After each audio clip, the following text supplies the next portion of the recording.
In this video, we're going to look at what's called the remainder theorem. And the remainder theorem is kind of interesting because it gives us a way of evaluating a polynomial at a value besides just plugging the number in. So the remainder theorem says that to evaluate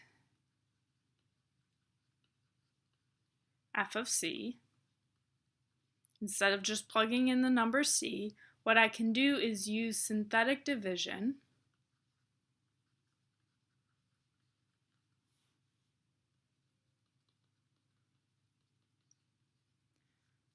with c in the box.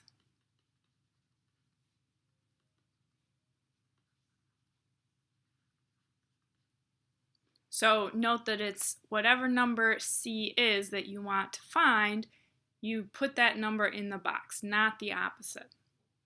The remainder is the answer.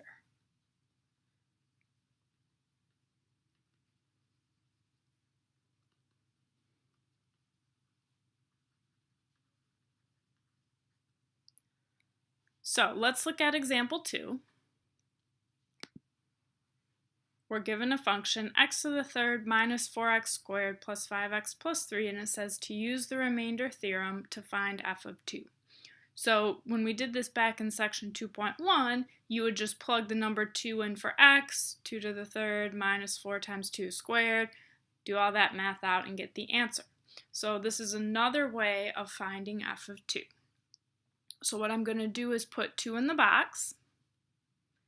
Again, it's the number itself, not the opposite for these problems, so be careful with that.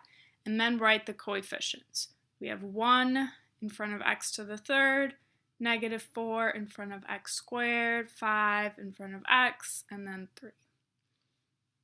Now I do the synthetic division process. So bring down the 1, multiply by 2, add the column, negative 4 plus 2 is negative 2, multiply, 2 times negative 2 is negative 4, add the column, 5 plus negative 4 is 1, multiply, 2 times 1 is 2, add the column, 3 plus 2 is 5.